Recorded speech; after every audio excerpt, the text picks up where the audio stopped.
At my son's birthday party, I saw a photograph of myself and my new husband taped to the front door with a notice written underneath. These poor people are strictly prohibited from entering. My husband and I smiled and walked away, leaving a gift box in the lobby.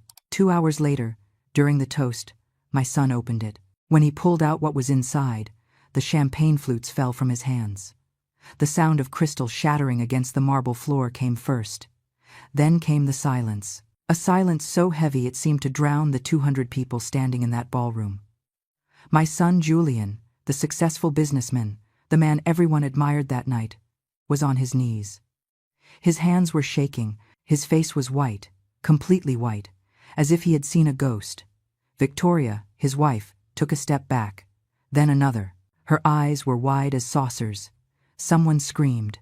The murmurs began to grow like waves. Phones were raised. Flashes started firing. I wasn't there. I had been banned from entering.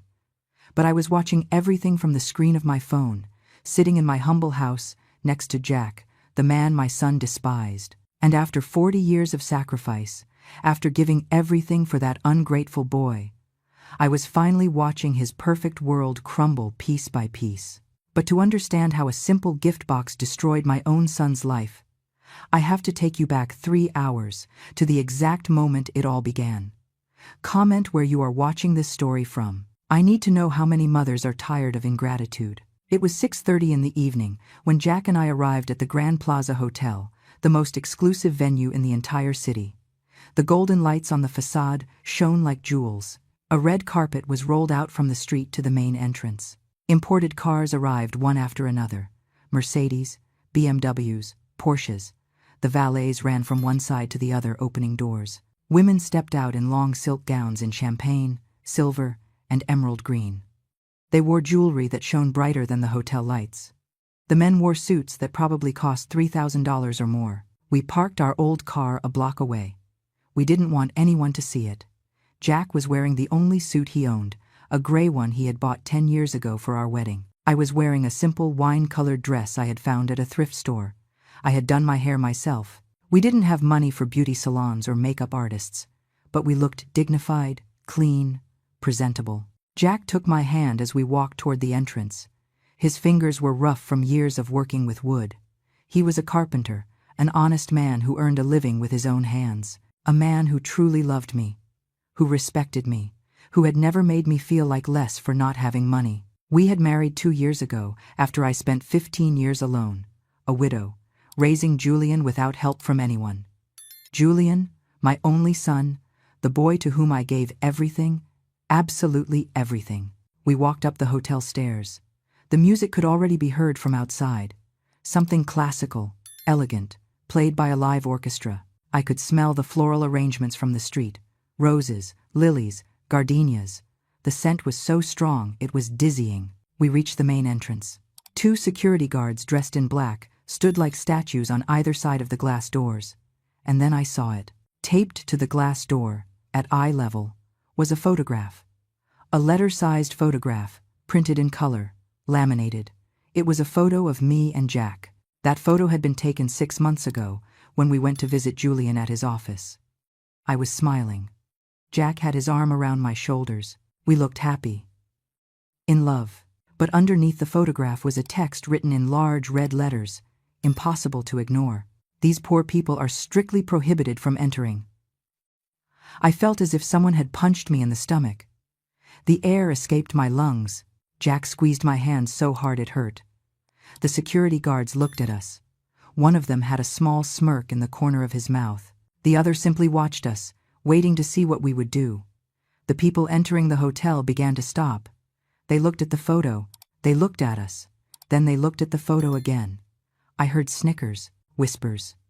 A woman in a coral dress whispered something to her date, and both laughed as they passed by us. My son, my own son, the boy I had carried in my arms, the boy I fed when we had nothing to eat, the boy for whom I worked 3 jobs for years so he could go to an Ivy League school. That boy was now a 38-year-old man who had put my photograph at the entrance of his birthday party with a sign calling me poor and banning me from entering. Jack looked at me. His eyes were full of rage. I saw his jaw clench. His hands closed into fists. He wanted to go in. He wanted to rip that photo down. He wanted to confront Julian in front of all his rich guests and tell him exactly what he thought of him. I knew him. I loved him.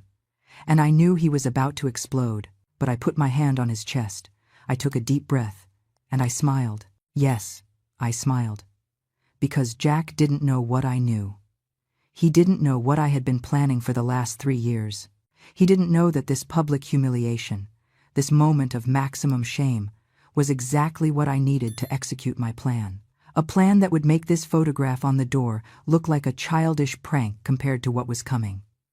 I took a box out of my purse, a rectangular gift box, wrapped in shiny silver paper, with a maroon bow on top. The box wasn't big.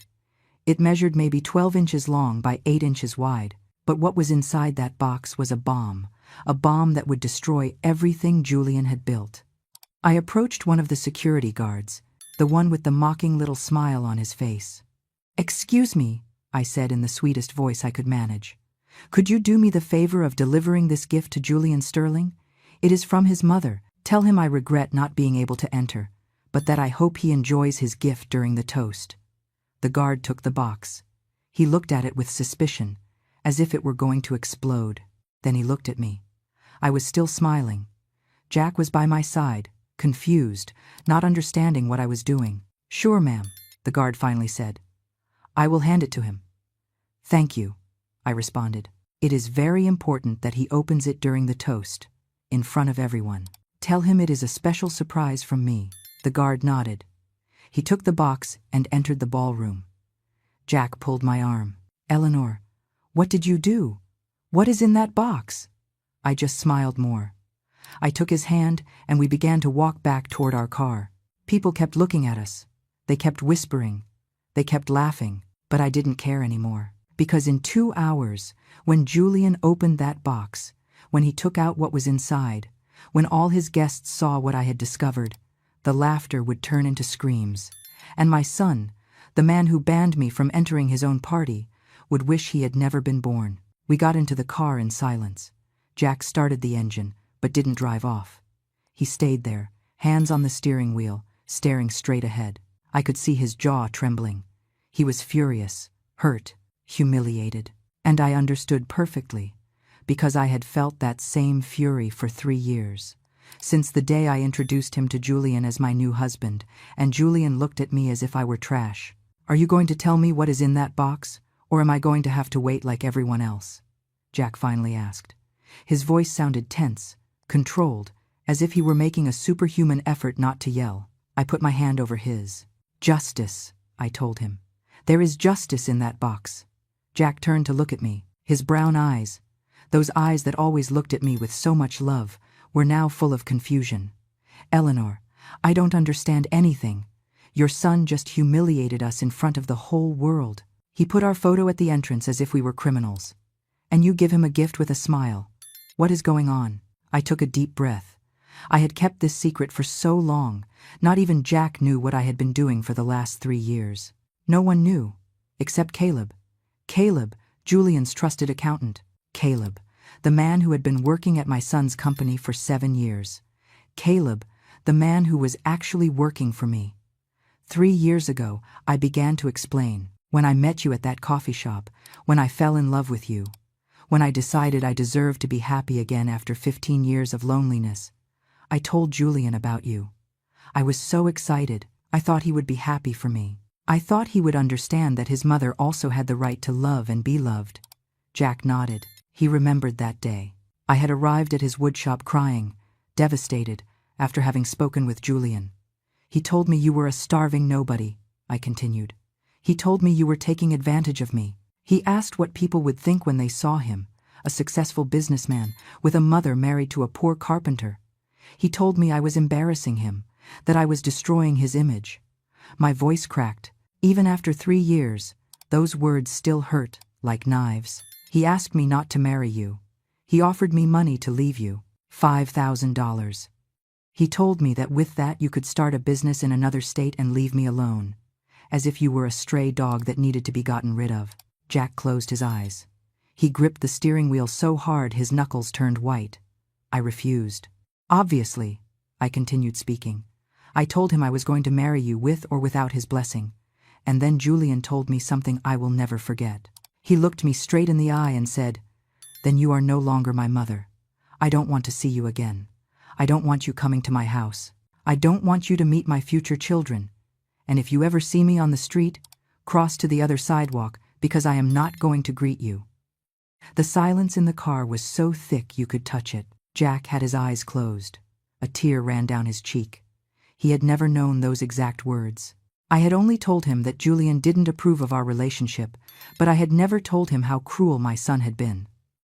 That day, I continued, when I walked out of Julian's office, when I went down in the elevator and walked the streets crying, I passed a building that had a sign that said, "Sterling Private Investigations and Associates." And something in my head clicked. I thought, if my son can be so cruel to me, the woman who gave him everything, what else is he capable of doing? What else is he hiding? Jack opened his eyes and looked at me with an expression I had never seen on him, a mix of surprise, admiration, and a little fear. "I hired an investigator," I said. "I spent all my savings, $2,000 I had saved for emergencies. I asked him to investigate Julian, his company, his finances, his business relationships, everything." "Eleanor." "Wait," I interrupted him. "Let me finish." The investigator worked for 2 months, and what he discovered was incredible. Julian was not the honest and successful businessman everyone believed. He was embezzling from the company. He had hidden bank accounts. He was stealing money from investors. He had set up a complete financial fraud scheme. Jack's jaw dropped. "What?" "But that wasn't all," I continued. "The investigator told me he needed someone inside the company. Someone who could access the internal records, the computers, the confidential files." And then I remembered Caleb, the accountant. Yes, Caleb had worked with my late husband many years ago. He was a young boy then, just graduated. My husband helped him get his first job. Caleb was always grateful to our family. When my husband died, Caleb came to the funeral. He hugged me. He told me if I ever needed anything at all, he would be there for me. I stopped to take a breath. The memories were flowing so fast I struggled to organize them. I went to find Caleb. I told him what Julian had done to me. I told him about the investigator. I told him about the fraud, and I asked for his help. I asked him to infiltrate Julian's company, to get a job there, to earn his trust, and to gather evidence, all possible evidence, and he accepted. Without thinking twice, I answered. He told me he owed everything to my husband, that it was time to pay that debt. So he updated his resume, applied for the accountant position at Julian's company, and they hired him. That was 3 years ago. Jack looked at me as if I were another person, as if he didn't know me. And maybe he was right. Maybe he didn't know this part of me, the part that was capable of planning revenge for 3 years, the part that was capable of infiltrating a spy into her own son's company. For 3 years, I continued, Caleb has been gathering information, documents, emails, audio recordings, bank transfers, fake contracts, everything. Every little piece of evidence of Julian's fraud. And a week ago, Caleb handed me an envelope with everything. Everything I needed to destroy my son. I took my phone out of my purse. I opened an app. A live image appeared on the screen. It was the interior of the ballroom. I could see the tables decorated with ivory tablecloths, the giant floral arrangements in the center of each table, the crystal chandeliers hanging from the ceiling, the orchestra playing in a corner, and in the center of the room, on a special table, was the gift box I had left. My box, surrounded by other gifts that looked tiny in comparison. Caleb installed a hidden camera in the ballroom this morning, I explained, when he came to supervise the decoration. No one suspected a thing, and now we can see everything happening in there. In real time. Jack looked at the screen. His expression was of absolute astonishment. Eleanor, this is madness? I finished the sentence for him, maybe. But my son humiliated me. He rejected me. He treated me like trash. And worst of all, he took something from me that is priceless. My dignity as a mother. So now I am going to take something from him. I am going to take everything he has. His company, his reputation, his freedom. The car was silent again. On the phone screen, guests were starting to arrive. Men in expensive suits, women in dresses that probably cost more than our car. Everyone smiling, everyone happy, everyone celebrating the wonderful Julian Sterling, the businessman of the year, the man who had built an empire from scratch. But I knew the truth. And in less than 2 hours, everyone else would know it too.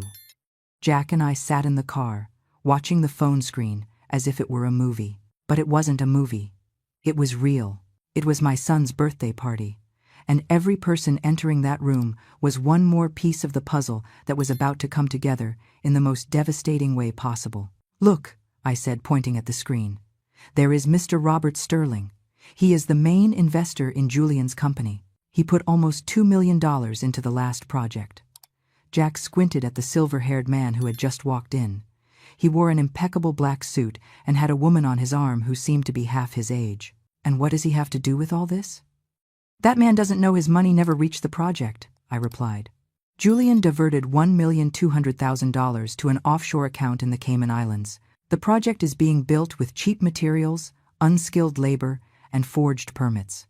In 6 months, when the building is finished, it's going to start having structural problems, and Mr. Sterling is going to lose all his money." Jack let out a low whistle. "And that is in the documents in the box." "That and much more," I said. "There are copies of the bank transfers. There are emails where Julian orders Caleb to falsify the financial reports. There are photographs of the poor quality construction materials. There is everything." On the screen, more people kept arriving. I recognized several of them. The mayor of the city, the director of the biggest bank in the state, 3 congressmen, powerful businessmen, all friends of Julian, all believing they were at the party of an honorable man. "There is Victoria," I murmured when I saw my son's wife appear on the screen. She wore a long gold dress, which probably cost $20,000. Her blonde hair was styled in an elegant bun. She had a diamond necklace that shone even through the camera. She looked like a queen, like the perfect woman for the perfect man. But I knew Victoria was as fake as my son. She came from old money. Inherited money. Money that didn't exist anymore, because her father had lost it all in bad investments. When Victoria met Julian 5 years ago, she saw an opportunity. She saw a young, ambitious man with a growing company, and she latched onto him like a leech. It was Victoria who convinced Julian to distance himself from me. It was she who told him I was a hindrance to his image. It was she who suggested he cut me out of his life when I announced my engagement to Jack. I know because Caleb heard those conversations. Caleb was there when Victoria told Julian, "Your mother is an embarrassment. What are our friends going to think when they know she is married to a carpenter? You have to distance yourself from her." And Julian obeyed, like a trained puppy. "That woman is going to be the first to abandon him when everything blows up," I said, pointing at Victoria on the screen. "The moment she sees the money is gone, she is going to disappear. She probably already has another rich man in her sights." Jack put his hand on my shoulder. "Eleanor, are you sure about this? Once we open that box, there is no turning back. Your relationship with Julian will end forever." I turned to look at him. The streetlights illuminated his face. That honest face, full of wrinkles that came from hard work and the sun. That face that looked at me with love every morning. That face Julian had called ordinary and low class. "My relationship with Julian ended 3 years ago," I said with a firm voice. "The day he put my photo on that door, he only confirmed what I already knew. My son is dead. The boy I raised, the boy who hugged me and told me I was the best mother in the world. That boy no longer exists. What exists now is a monster. A monster who scams people, who steals, who lies, who has no heart." Tears began to run down my cheeks, but I didn't wipe them away. I let them fall, because they were the last tears I was going to shed for Julian. After tonight, I wasn't going to cry anymore. I wasn't going to feel that pain in my chest every time I thought of him. I wasn't going to ask myself where I went wrong as a mother. 40 years, I whispered. 40 years I gave that boy. When his father died, Julian was 10 years old. We were so poor that sometimes we didn't even have enough to eat. I worked cleaning houses during the day. I worked at a bakery during the night. On weekends, I washed other people's clothes to earn a few extra dollars. Everything, absolutely everything, was so Julian could have food, clothes, education. Jack knew this story. I had told him one night, lying in bed, when he asked why I had so many scars on my hands. I told him about the years of scrubbing floors with harsh chemicals, about the burns I got in the bakery taking bread out of the oven, about the times my hands bled from washing clothes in cold water. When Julian was 18 and was accepted into the university, I didn't have the money to pay tuition, I continued. It was a private university, very expensive, $15,000 a semester, impossible for me. But Julian had worked so hard. He had gotten the best grades. He deserved to go to that university. I paused. This memory always hurt me especially. My sister Sarah had a house. A small house, but it was hers. She offered to sell it and give me the money for Julian's education. I told her no. I couldn't accept that sacrifice. But she insisted. She told me, "He is your son, Eleanor. He is my nephew. We have to help him." So she sold her house. She gave me the $80,000 they paid her.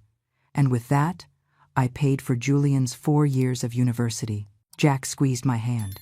He knew what was coming. Sarah had to go live in a small apartment, to rent. She could never buy another house again. When she was diagnosed with cancer 2 years ago, she didn't have money for the treatment. I asked Julian for help. I begged him. I told him his Aunt Sarah had sold her house so he could study. That without her, he would never have gone to college. That he would never have built his company. That he owed her everything. The rage began to rise up my throat like hot lava. And do you know what he told me? He told me he didn't owe anyone anything. That he had built his success with his own effort. That it wasn't his problem that Sarah was sick. He gave me $500 and told me not to bother him again with those things. Jack let out a curse under his breath. Sarah died 6 months later. I finished. She died in a public hospital, in a bed shared with another patient, without the treatments she needed. And Julian didn't even go to the funeral. He said he had an important business meeting, a meeting more important than saying goodbye to the woman who sacrificed her home for him. The phone vibrated in my hand. It was a message from Caleb. "It is almost time for the toast. Everything is ready. The box is in position. The cameras are working. Some journalist friends of mine are mixed among the guests. When this explodes, it is going to be on all the news." I showed the message to Jack. He read it and nodded slowly. "Journalists?" he asked. "Caleb invited 3 investigative reporters," I explained. He told them they were going to witness the fall of the businessman of the year. He gave them a preview of the story. They are there with hidden cameras and recorders. When Julian opens that box, when everything comes to light, they are going to document every second. And tomorrow morning, my son's face is going to be in all the newspapers, in all the news, on all the TV channels. On the phone screen, the ballroom was completely full now. The tables were occupied. Waiters served champagne in crystal glasses. The orchestra played soft music. Everything was elegant, refined, perfect. And in the center of it all, on a table specially decorated for gifts, was my box. The silver box with the maroon bow. Small, discreet, deadly. Julian appeared on the screen. My son, tall, with black hair slicked back with gel. He wore a charcoal gray suit that probably cost $5,000. He had a watch on his wrist that shone so much it was noticeable even in the image. A Rolex, $50,000 on his wrist, while his mother lived in a house where sometimes she had to decide between paying the electricity or buying food. Julian was smiling, hugging people, shaking their hands, laughing at jokes that probably weren't funny, acting like the perfect host, like the successful man everyone admired. But I saw beyond that facade. I saw the 10-year-old boy who cried in my arms when his father died. The boy who promised me that when he grew up he was going to take care of me, that he was going to buy me a big house, that he was going to give me everything I deserved. All lies. "Almost time," I murmured, looking at the clock. 20 minutes left for the toast. Jack started the car. "Let's go home," he said. "This is going to be long, and I want you to see it from a comfortable place." While we drove back, I couldn't stop looking at the screen. I couldn't stop looking at my son. I couldn't stop thinking about everything he was about to lose. And for the first time in 3 years, I didn't feel guilt. I didn't feel sadness. I only felt peace. Because justice, finally, was about to arrive. We arrived home just as the sun finished setting.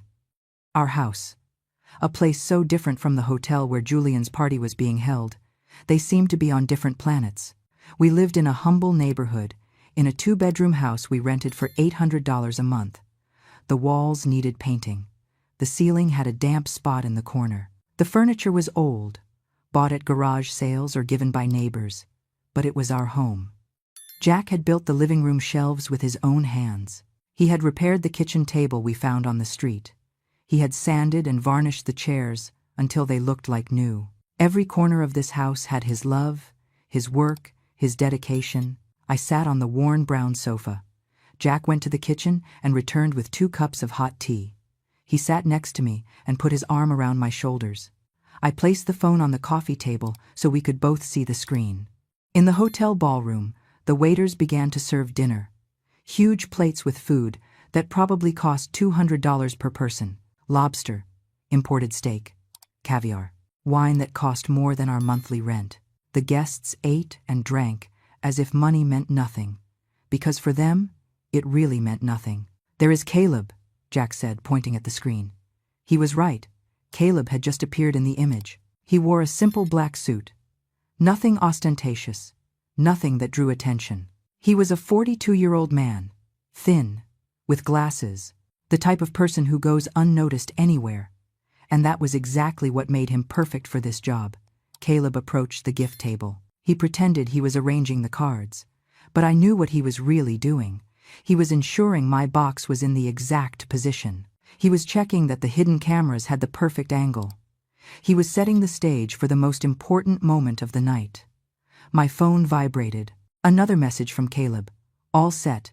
The microphone in the box is working perfectly. When he opens it, every word he says will be recorded. The journalists are in position. One is sitting at table 7. Another is near the stage. The third is by the exit to capture reactions when people start to leave. This is going to be historic."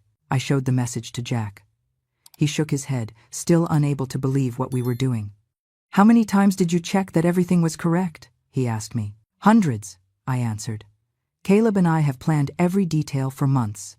Every document is verified. Every signature is authenticated. Every bank account number is confirmed. There is no way Julian can say it is fake. There is no way he can escape." On the screen, Julian was standing now, gently tapping his glass with a knife to get everyone's attention. The sound resonated through the hall. Conversations stopped. The music stopped. Everyone turned to look at him. "Ladies and gentlemen," Julian began with that confident and arrogant voice he had developed over the years. "I want to thank everyone for being here tonight, for celebrating one more year of life with me. But more than that, for celebrating another year of success for our company." Applause filled the room. People raised their glasses. Julian smiled like a king, receiving tribute from his subjects. 10 years ago," he continued, "I started this company with nothing more than an idea and a lot of determination. Today, we are one of the most important real estate development firms in the state. We have built 50 buildings. We have generated thousands of jobs. We have transformed this city." More applause, more smiles, more adulation. I felt nauseous listening to him. "I started with nothing," he had said, as if I didn't exist, as if all those years of sacrifice meant nothing, as if my sister Sarah hadn't sold her house to pay for his education, as if 40 years of my life dedicated to him were invisible. "And none of this would have been possible without the support of incredible people," Julian continued. "My wife, Victoria, the love of my life." Victoria stood up and blew him a kiss. The room erupted in applause again. She smiled with that perfect, fake smile she practiced in front of the mirror. "My business partners, my investors, my friends, all of you have trusted me and my vision. And I want you to know that that trust will never be betrayed." Jack let out a bitter laugh. "Never be betrayed. What irony!" "Wait for it," I told him.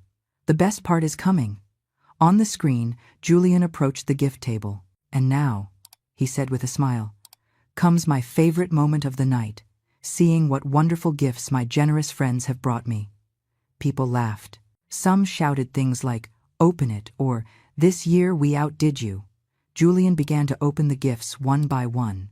A gold pen from the mayor, a limited edition watch from a business partner, a bottle of whiskey that cost $3,000, tickets to a VIP box at the stadium. Every gift was more extravagant than the last. And then his eyes fell on my box. The silver box with the maroon bow. "And this one?" he asked, picking it up. "It has no card." One of the security guards approached quickly. He whispered something in his ear. I saw Julian's expression change. First, confusion. Then annoyance. Then something that looked like cruel amusement. "Ah," he said aloud for everyone to hear. "It seems this gift is from my mother." There was an uncomfortable silence in the room. Some people looked at each other. Others looked down at their plates. Because everyone knew. Everyone had seen the photograph at the entrance. Everyone knew I had been banned from entering. "My dear mother," Julian continued with a tone of voice that was half mockery, half contempt, "the woman who decided to marry a carpenter and become the shame of the family. I wonder what gift she has brought me. Probably something handmade, something quaint and humble." People laughed. Some nervous laughter, others genuinely cruel. Victoria had a huge smile on her face. She was enjoying every second of this. My hands closed into fists. Jack put his hand over mine. "Breathe," he told me softly. "Almost there." Julian shook the box near his ear. "It doesn't sound heavy," he said. "Maybe they are discount coupons, or maybe cooking recipes. My mother was always very thrifty." More laughter. Mr. Sterling, the main investor, was laughing so hard he almost choked on his wine. "Well," Julian said finally, "I suppose I should open it. After all, it is from my mother, the woman who gave me life." There was so much sarcasm in that last phrase it could have cut steel. He began to remove the silver paper slowly, making a show of it. People cheered him on. "Open it!" they shouted. Julian smiled, enjoying the attention, enjoying humiliating me even in my absence. Finally, he removed all the paper. Underneath was a simple cardboard box, brown, unmarked, no decoration. Julian opened it, and then everything changed. His smile froze. His eyes widened. The color disappeared from his face, as if someone had pulled a switch. His hands began to shake. "What is that?" Victoria asked, approaching. "What did she give you?" Julian didn't answer.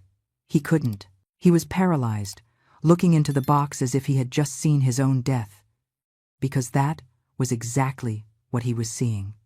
His death. The death of everything he had built with lies and fraud. He put his hand in the box with slow, almost robotic movements. He took out the first document. A white paper, with numbers, with signatures, with official seals. It was the bank statement from his offshore account in the Cayman Islands. The account where he had deposited the $1,200,000 stolen from Mr. Sterling's project. The numbers were there, in black and white, impossible to deny. "What is that, darling?" Victoria asked again, now with a tone of worry in her voice. Julian still couldn't speak. He put his hand in the box again. He took out more papers, more documents, more evidence, contracts forged with his signature, emails where he ordered Caleb to create fraudulent financial reports, photographs of the cheap construction materials he had used in the buildings while charging as if they were high quality, bank transfers to ghost accounts, receipts of bribes to building inspectors. Everything was there.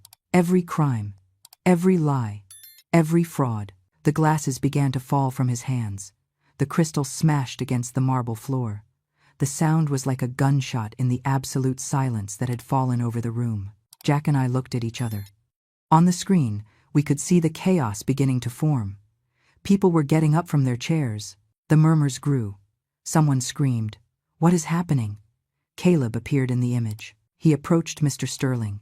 He showed him something on his phone. I saw the investor's face transform from confusion to absolute fury in a matter of seconds. "It started," I whispered.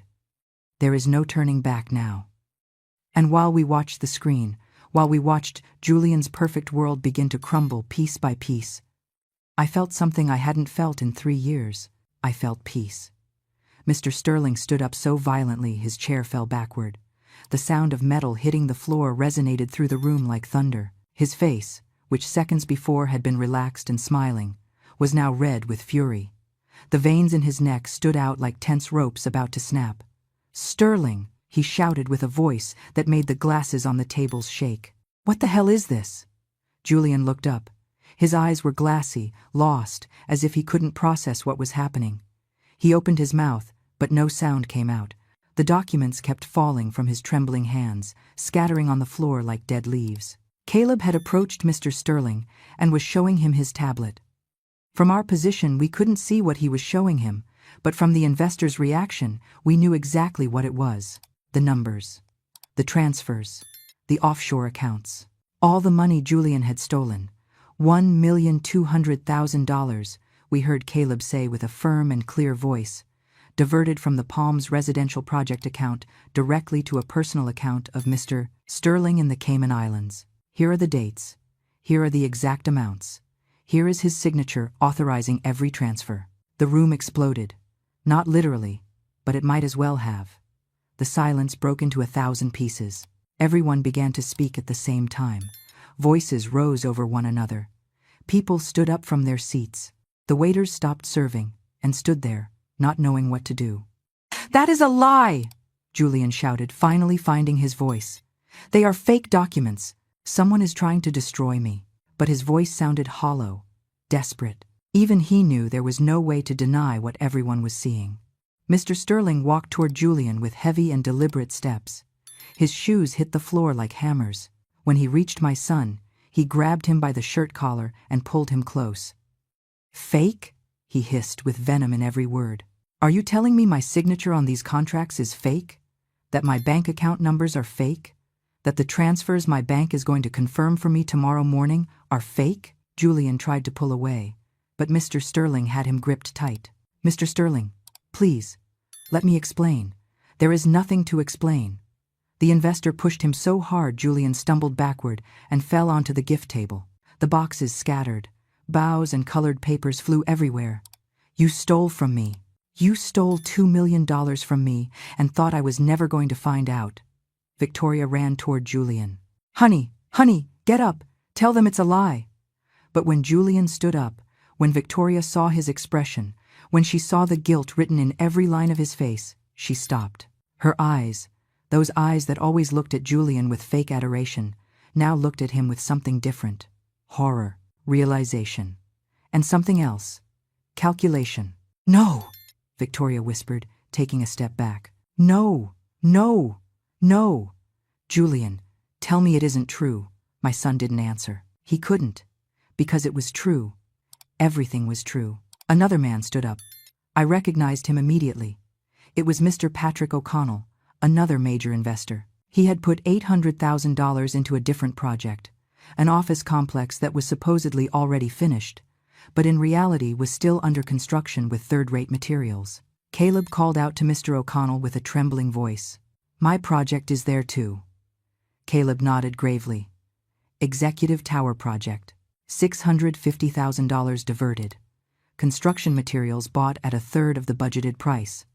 The difference deposited in Mr. Sterling's personal accounts. Mr. O'Connell put his hands to his head. My God, I am going to lose everything." And then it was like seeing dominoes fall. One after another, one investor after another stood up. One shouted, "Another cursed." Another pulled out his phone to call his lawyer. The chaos was absolute.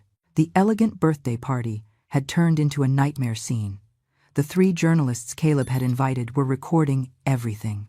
I could see them moving through the crowd, capturing every angle, every reaction, every moment of destruction. Tomorrow this would be on all the newscasts, in all the newspapers, on all social media. Silence. The voice came from the back of the room. It was a female voice, strong, authoritative. Everyone turned around. A woman of about 50, dressed in a pearl gray pantsuit, walked toward the center of the room. She held a badge in her hand, a gold badge that shone under the lights. "I am District Attorney Catherine Vance," she announced, showing the badge for everyone to see.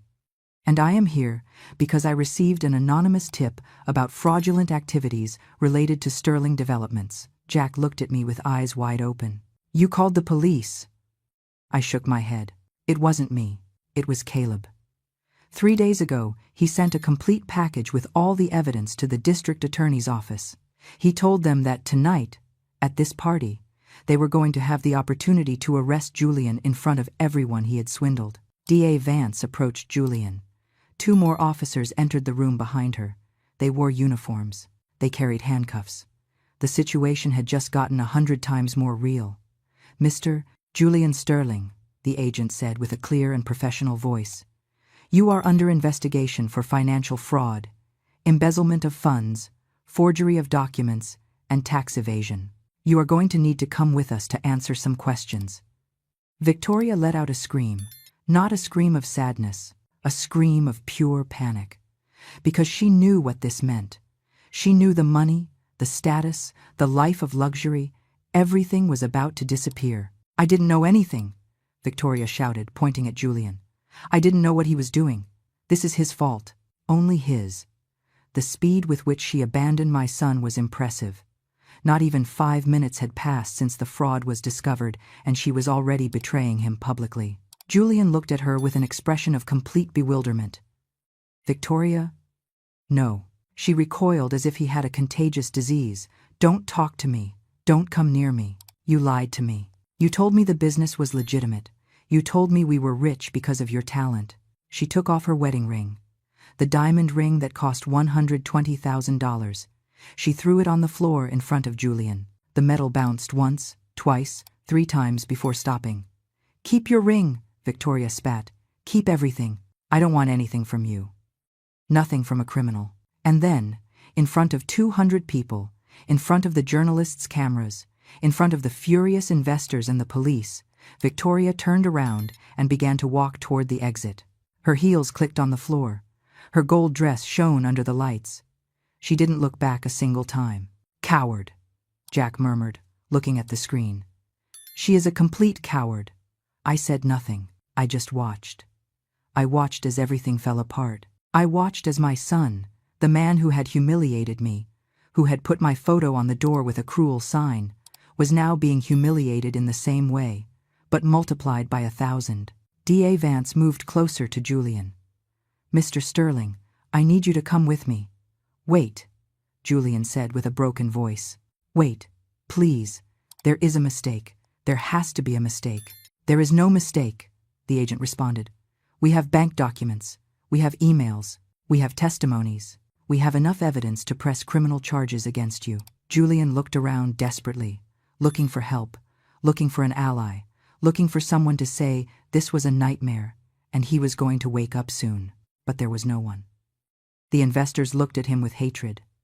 The other guests looked at him with contempt or with morbid curiosity. The employees of his company who had come to the party now backed away, trying to get as far as possible from him. No one wanted to be near the man who had just been exposed as a fraud. Julian finally called out to Caleb. "Caleb, you are my accountant. You know this is a misunderstanding. Tell them the numbers are wrong, that there is an explanation." Caleb walked forward.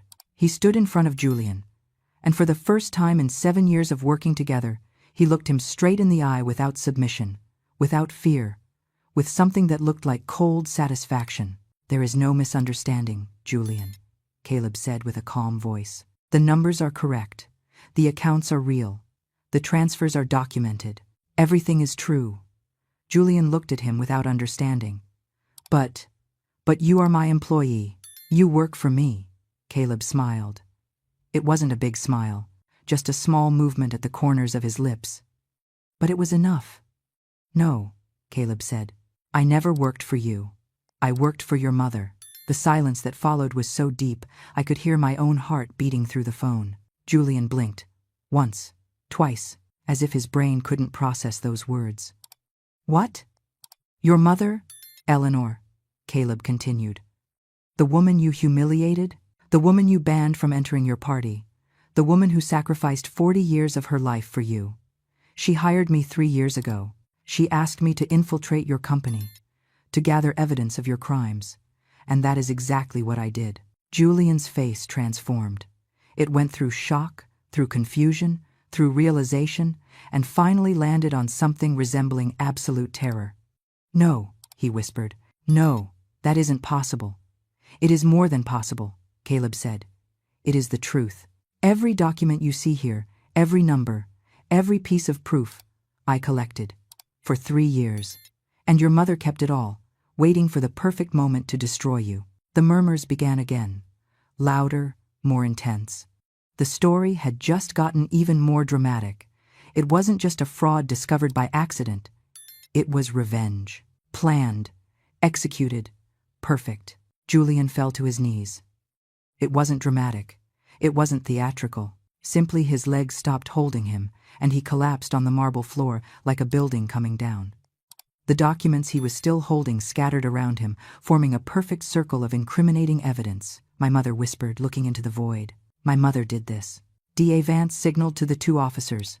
They approached Julian with handcuffs ready. But before they could touch him, my son looked up at Caleb with eyes full of tears. Why? He asked with a broken voice.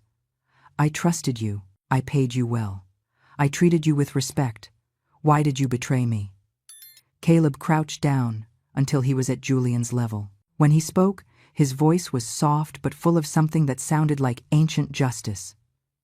Because your mother saved my life when I was young, Caleb said. Your father, the good man your father was, gave me my first opportunity when no one else did.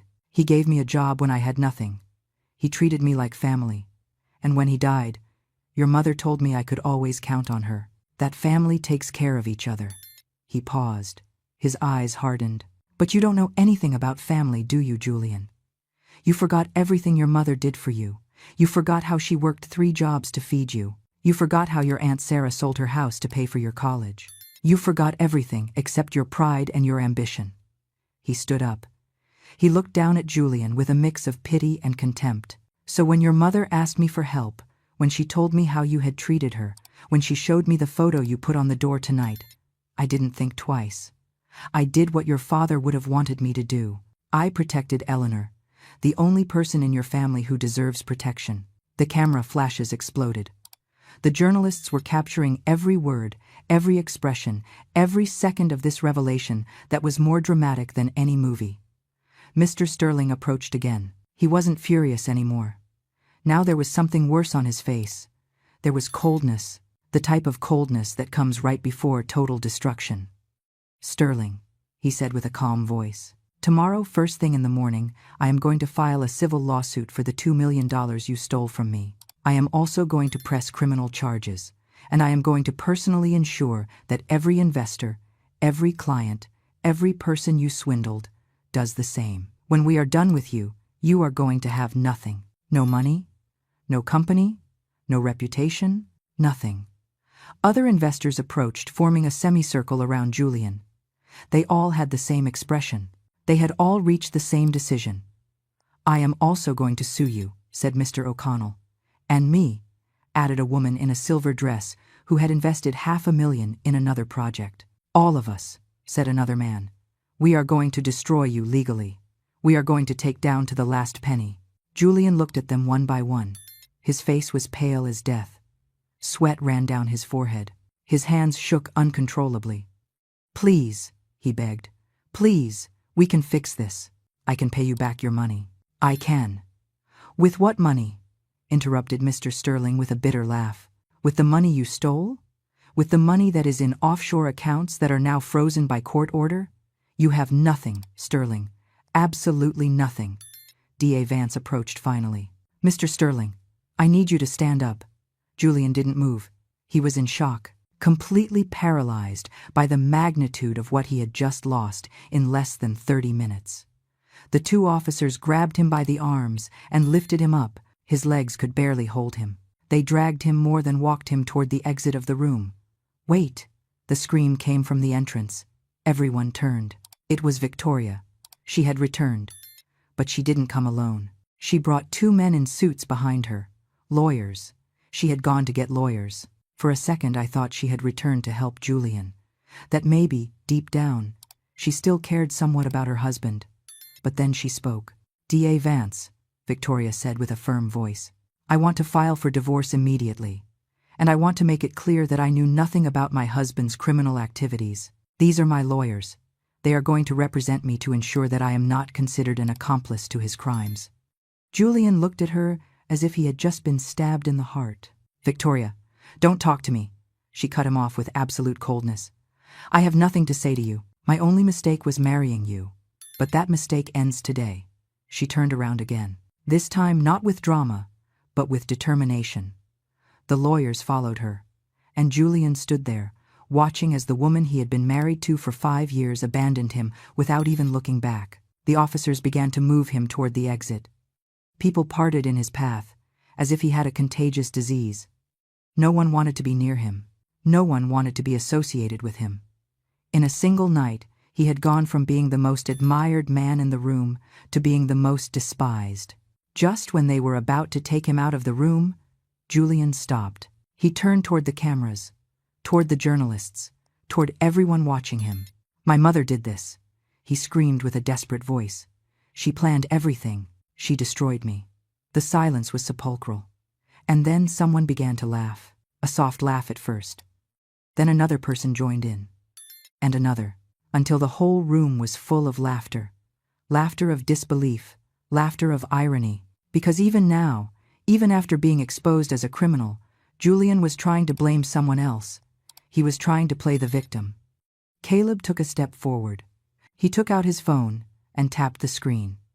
From the room's sound system, a recording began to play. A recording of a conversation. It was Julian's voice. Clear, unmistakable.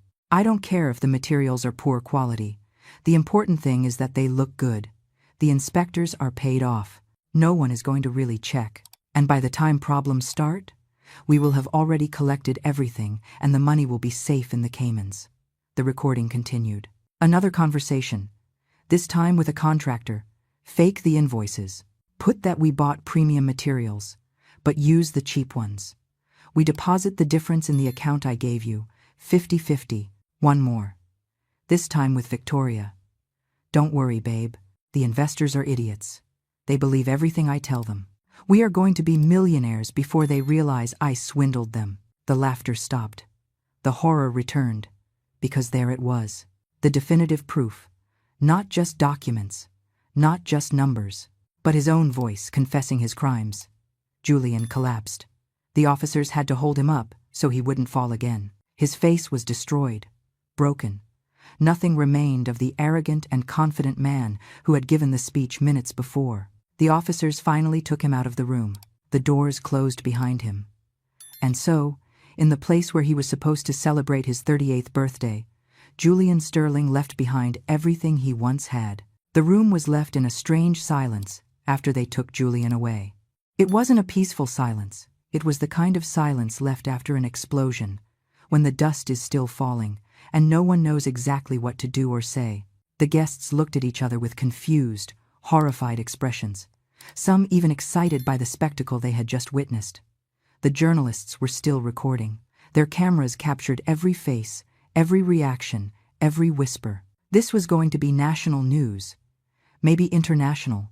The successful businessman who turned out to be a fraud, the vengeful mother who planned his downfall for 3 years, the wife who abandoned him in public. It was the kind of story people would remember for years. Jack turned off the phone and looked at me. He had tears in his eyes. Tears of relief, of sadness, of a mix of emotions even he couldn't identify. "It's over," he said with a soft voice. "It is really over." I nodded. I felt strangely empty. For 3 years I had lived for this moment. Every day I had woken up thinking about the plan. Every night I had gone to bed reviewing the details. And now that it had finally happened, now that Julian had lost everything, I didn't feel the satisfaction I expected to feel. I felt something different, something deeper. I felt the pain of a mother who had just destroyed her own son. "Do you think I did the right thing?" I asked Jack. My voice sounded small, insecure. He took my hands in his rough and warm hands, his honest worker's hands. "Eleanor," he said, looking me straight in the eye, "your son humiliated you publicly. He put your photo on a door with a cruel sign. He rejected you for marrying me. He refused to help his aunt when she was dying. And on top of all that, he was stealing millions of dollars from innocent people. Did you do the right thing?" "I think you did the only thing you could do. You showed him that actions have consequences. But I am still his mother, I whispered. And a mother shouldn't. A mother shouldn't have to do this, Jack interrupted me firmly. But he forced you. He made every decision that led him to this moment. You just put a mirror in front of him so he would see what he really was. We sat in silence for a long time. Outside, it had begun to rain. I could hear the drops hitting against the window, a soft and constant sound that somehow was comforting. My phone rang. It was a message from Caleb. The journalists want to talk to you. They want your version of the story. What do I tell them? I replied quickly. Tell them I have nothing to say. The facts speak for themselves. But as soon as I sent that message, the phone began to ring. It was an unknown number. I hesitated a few seconds before answering. Hello? Mrs. Eleanor Sterling. It was a male voice. Professional. Formal. Yes, this is she. My name is Richard Fountain. I am a reporter for Channel 7 News. We just covered the situation at the Grand Plaza Hotel, and we would very much like to do an interview with you. We believe the public deserves to know your side of the story. The mother who was humiliated and who... No, I interrupted him with a firm voice. I am not going to give interviews. I am not going to turn this into a media circus. What happened tonight was between my son and me. Between him and the people he swindled. I don't need to appear on television to validate anything. But, Mrs. Sterling, your story is inspiring. It is a story of justice. Of a woman who... Mr. Fountain, I interrupted again. This is not an inspiring story. It is a tragedy. A family tragedy that ended in the worst way possible. There is nothing inspiring about watching your own son become a monster. Good night. I hung up before he could respond. The phone began to ring again. Another unknown number. I turned it off completely. Jack hugged me. I rested my head on his shoulder, and finally the tears began to flow. They weren't tears of joy or satisfaction. They were tears of grief. Because although Julian was still alive, the son I had known, the boy I had raised, that one was already dead. He had died 3 years ago when he rejected me. Tonight had only been the funeral. Cry all you need, murmured Jack, stroking my hair. Cry for the son you lost. Cry for the years you gave him. Cry for everything. But after tonight, Eleanor, you have to move on. You have to live your life. You have to be happy. Because that man doesn't deserve more of your tears.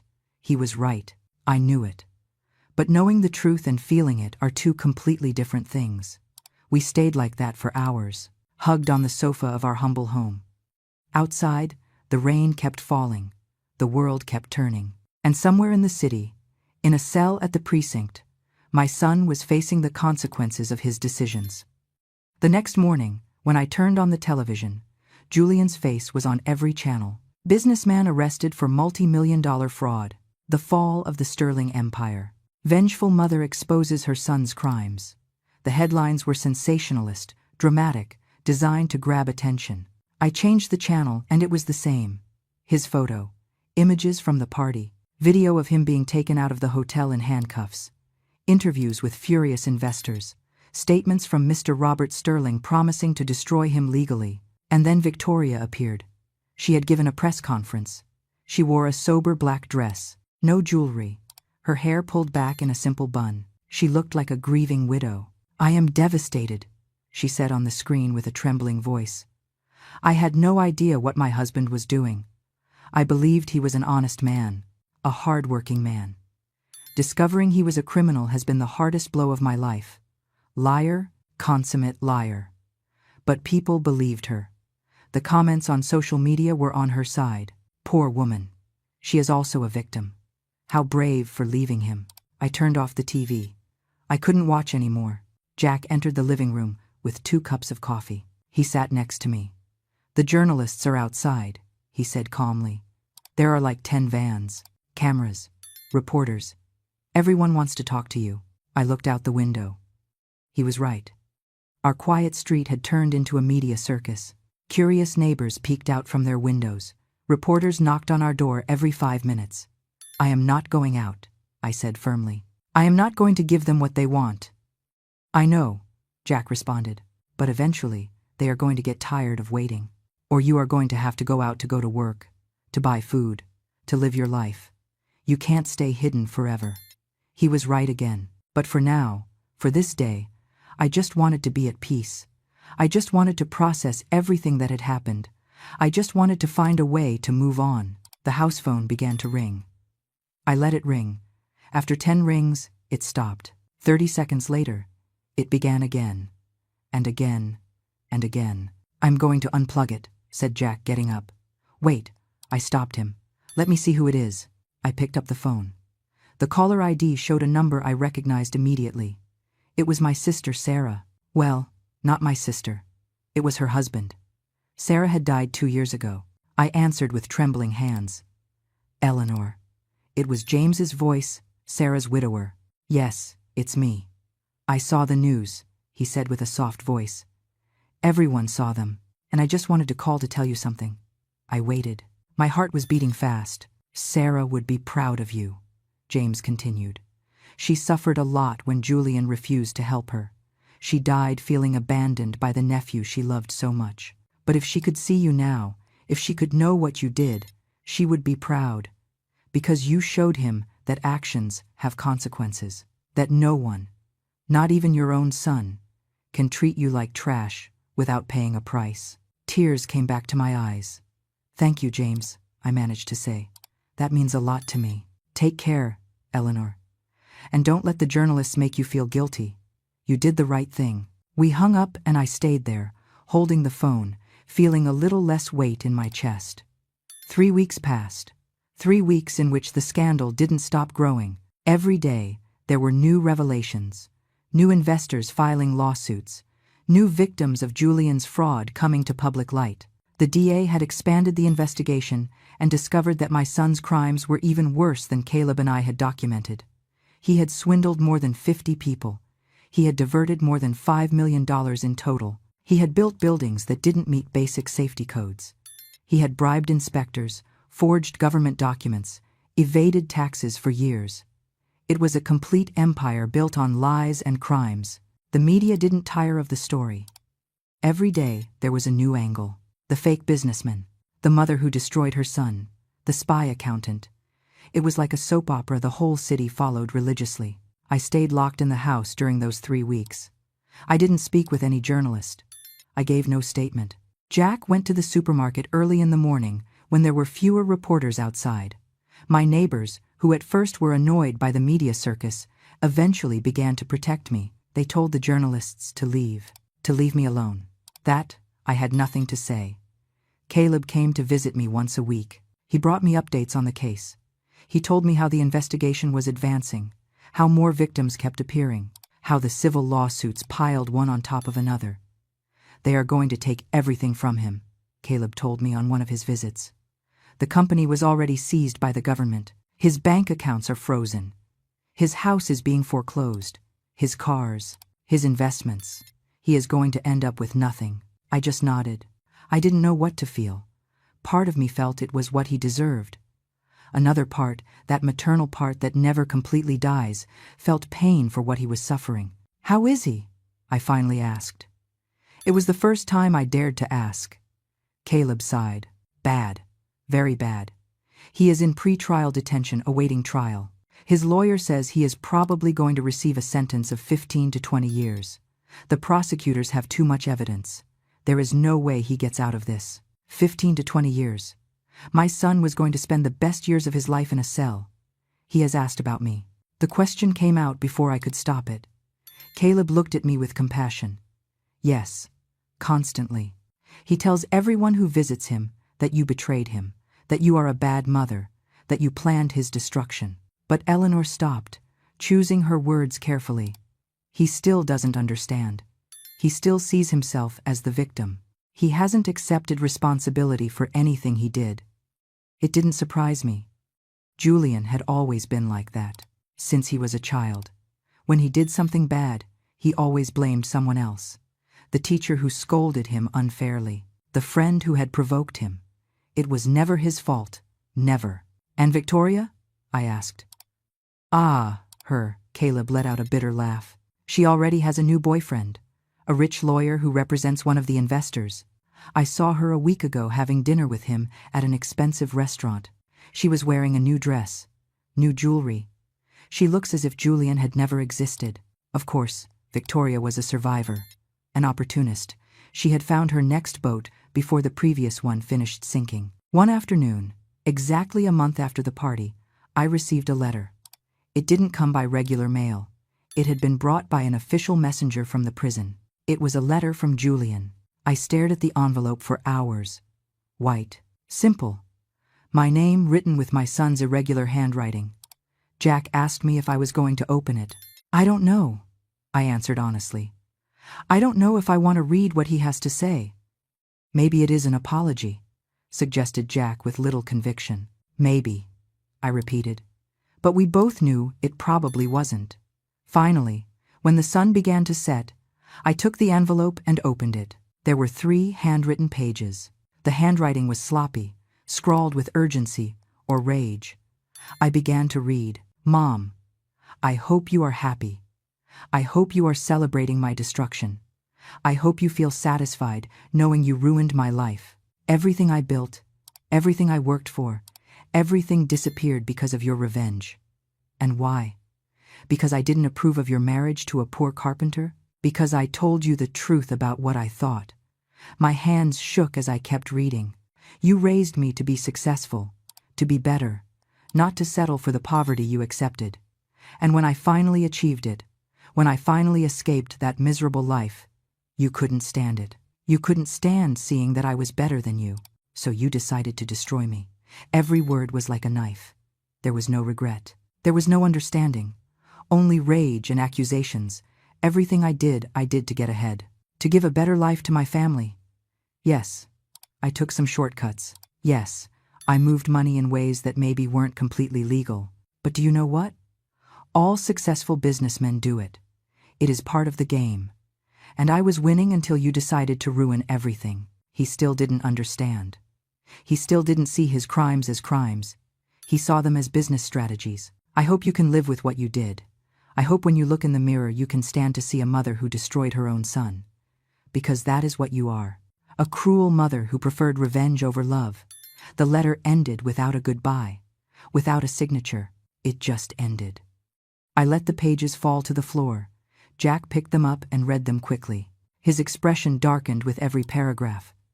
This is, he began to say, but didn't find the words. This is Julian, I finished for him. This is exactly who he is. A man who is never going to accept responsibility for his actions. A man who is always going to blame others for his failures. That night I couldn't sleep. The words of the letter spun in my head. A cruel mother who preferred revenge over love. Was that what I was? Was that what I had done? I got up and went to the kitchen. I made tea and sat by the window. Outside the street was empty.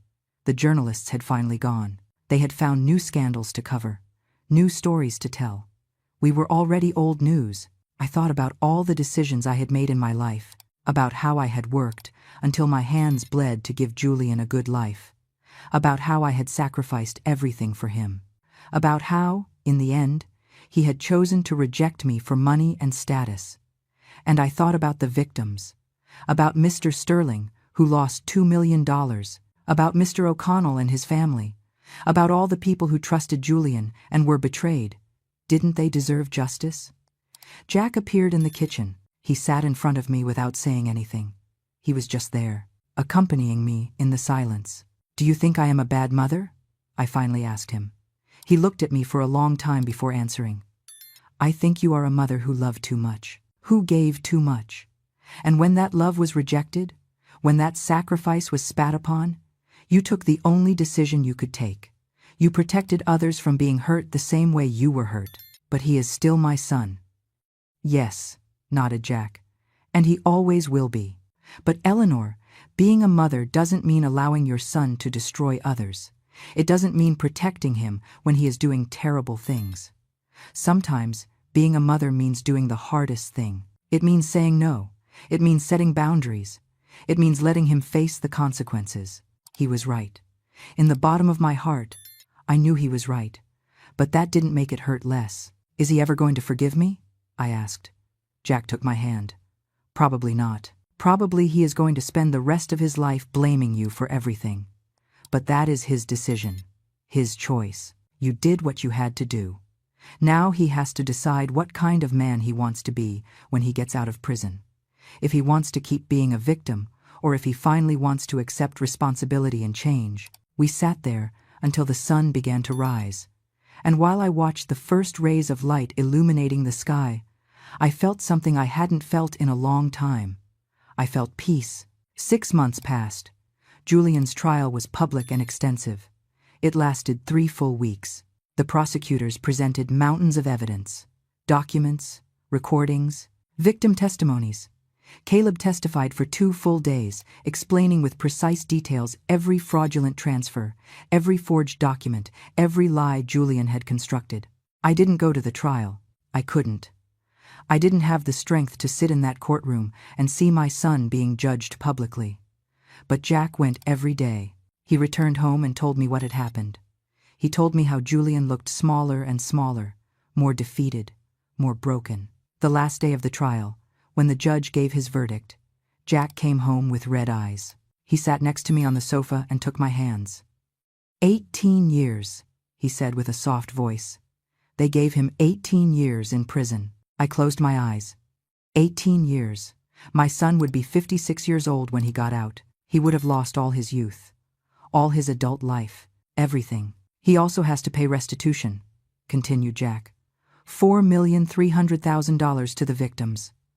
Obviously, he doesn't have that money. So everything he has, everything he earns when he gets out of prison, will have to go to pay that debt. He probably will never finish paying it. We stayed in silence for a long time. Outside the birds sang. The sun shone. Life went on as if nothing had happened. But for me, something fundamental had changed forever. That night I received another letter from Julian. This one was different. The handwriting was calmer. The words were more measured. Mom, they gave me 18 years. 18 years in which I am going to be locked in a cell, thinking about everything I lost, about everything I could have been. And the only thing I can think is that you won. You managed to destroy me completely. I hope that brings you the peace you sought. The letter ended there, without a goodbye again, without a signature, but there was something different in the tone. It wasn't just rage anymore. There was something else, something that looked like resignation. Months kept passing. The scandal eventually faded from the headlines. New news emerged, new scandals. The world kept turning. Jack and I found a new routine. He worked in his wood shop. I got a job at a local library. We lived a simple, quiet, honest life. Caleb came to visit us from time to time. He had gotten a new job at a legitimate company. He told me that sometimes he still felt guilty for having betrayed Julian, even knowing Julian was a criminal. It is strange, he told me one afternoon while we drank coffee. I know I did the right thing. I know Julian deserved to be exposed. But I still feel like a traitor sometimes. I know, I answered him. I feel that way too. I feel like a terrible mother. Like someone who should have found another way. But every time I think about all the people he swindled, about all the families he ruined, I remember why I did it. Caleb nodded. Mr. Sterling called me last week. He wanted to thank me personally. He told me that thanks to the restitution ordered by the judge, he is going to recover some of his money. Not all, but something.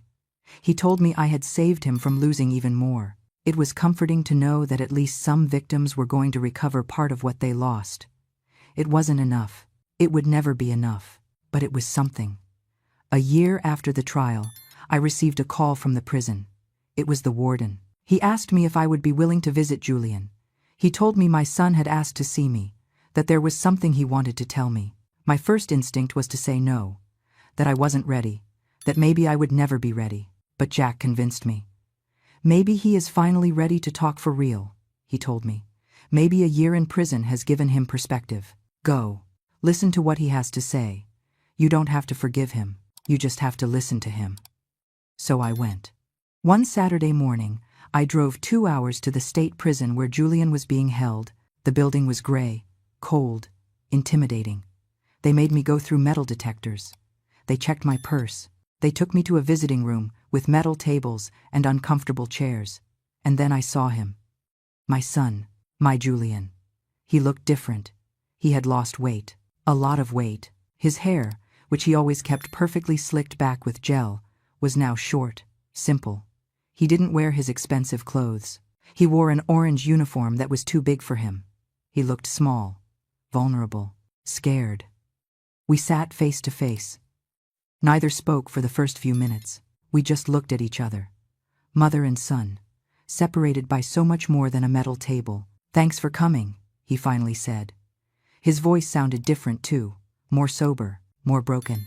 "They told me you wanted to talk to me," I replied, trying to keep my voice steady. Julian nodded. He looked at his hands. Hands that no longer wore expensive watches or gold rings. Hands that now had calluses from working in the prison laundry. "I have had a lot of time to think," he began. "A lot of time to reflect on my life, on the decisions I took, on how I treated people, and on how I treated you." I waited. I wasn't going to make this easy for him. "For a long time I was angry with you," he continued. "I blamed you for everything. I thought you had ruined my life, that you had been cruel and vengeful, but now—" He made a long pause. "Now I understand that I ruined my own life. I made the decisions. I stole the money. I hurt people. And I treated you in an unforgivable way." Tears began to form in my eyes, but I didn't let them fall. "The photo on the door," he said with a broken voice. "Mom, that photo on the door of my party. Every night I close my eyes and I see it. And every night I ask myself how I could have been so cruel, how I could have humiliated the woman who sacrificed everything for me like that." Now the tears did fall. I couldn't stop them. "I don't expect you to forgive me," Julian continued. "I don't deserve your forgiveness. But I needed you to know that I finally understand. I finally understand everything you did for me, everything you sacrificed. And I understand that when you exposed me, when you revealed my crimes, you didn't do it for revenge. You did it because it was the right thing." I stayed silent. I didn't know what to say. After a year of waiting for this moment, of wondering if it would ever arrive, now that I was here, I had no words.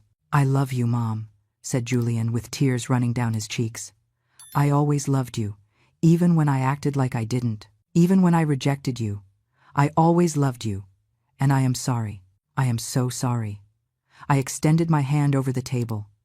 After a second of hesitation, Julian put his hand over mine. His fingers were cold, trembling. "I love you too," I said finally, "and that is never going to change." "But Julian, love doesn't mean protecting you from consequences. Love means wanting you to be better, and I hope, with all my heart, that when you get out of here, you are a different man, a good man." "I will be," he promised. "I have 17 more years to work on that, to learn, to change, and when I get out, I am going to spend the rest of my life trying to make up for the damage I did." We stayed like that, holding hands, until the guard announced that visiting time was over. I got up to leave. "Will you come back?" Julian asked, with hope in his eyes. I thought about it for a moment. "Yes," I answered. "I will come back. Not soon. I need time. But I will come back." I drove back home with a lighter heart than I had had in years. Not everything was fixed. Probably it never would be completely. But there was hope, and that was enough for now. When I arrived home, Jack was waiting for me at the door. He hugged me without asking anything. He simply held me. "Are you okay?" he finally asked. "Yes," I answered. And for the first time in a long time, it was true. "I think I am finally okay." That night I sat in our small garden. I looked at the stars shining in the dark sky, and I thought about the whole journey, about the pain, about the betrayal, about the revenge, about the justice, about the regret, about the forgiveness. There were no easy answers. There were no perfect endings, but there was peace. There was truth, and there was the possibility, however small, that someday, when Julian got out of prison, we could rebuild something. Not what we had before. That was lost forever. But maybe something new, something more honest, something more real. And while I looked at the stars, while I felt Jack's hand in mine, I knew I had made the right decision. It had been painful. It had been devastating. But it had been right. Because sometimes, true love means letting people face the consequences of their actions.